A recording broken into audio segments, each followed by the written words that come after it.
ലോക്സഭാ തെരഞ്ഞെടുപ്പ് സമയത്ത് സ്ഥാനാർത്ഥി കൂടിയായ ഐസക്കിനെ ചോദ്യം ചെയ്യേണ്ടതില്ലെന്ന സിംഗിൾ ബെഞ്ചിന്റെ ഇടക്കാല ഉത്തരവും ഇ.ഡി. സമൻസിനെതിരായ ഐസക്കിന്റെ ഹർജിയും റദ്ദാക്കണമെന്നാവശ്യപ്പെട്ടാണ് ഇ.ഡിയുടെ അപ്പീൽ. മസാല ബോണ്ട് ഇടപാടിൽ ഡോക്ടർ ടി.എം. തോമസ് ഐസക്കിനെതിരായ ഇ.ഡിയുടെ അപ്പീൽ ഹൈക്കോടതി ഡിവിഷൻ ബെഞ്ച് ഇന്ന് വീണ്ടും പരിഗണിക്കും. ലോക്സഭാ തെരഞ്ഞെടുപ്പ് സമയത്ത് സ്ഥാനാർത്ഥി കൂടിയായ ഐസക്കിനെ ചോദ്യം ചെയ്യേണ്ടതില്ലെന്ന സിംഗിൾ ബെഞ്ചിന്റെ ഇടക്കാല ഉത്തരവും ഇ.ഡി. സമൻസിനെതിരായ ഐസക്കിന്റെ ഹർജിയും റദ്ദാക്കണമെന്നാവശ്യപ്പെട്ടാണ് ഇ.ഡിയുടെ അപ്പീൽ. മസാല ബോണ്ടിലെ ചില ഇടപാടുകളെക്കുറിച്ചുള്ള വ്യക്തതയ്ക്കായി തോമസ് ഐസക്കിന്റെ വിശദീകരണം ആവശ്യമാണെന്ന് സിംഗിൾ ബെഞ്ച് നിരീക്ഷണം നടത്തിയിരുന്നു.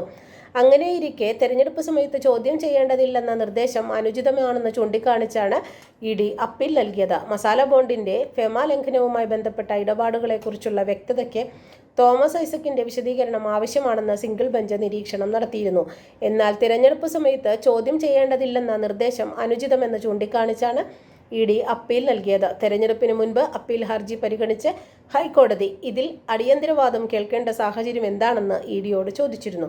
ഇ.ഡിയുടെ നടപടി തെരഞ്ഞെടുപ്പിനെ ബാധിക്കുമെന്നായിരുന്നു തോമസ് ഐസക്കിന്റെ വാദം.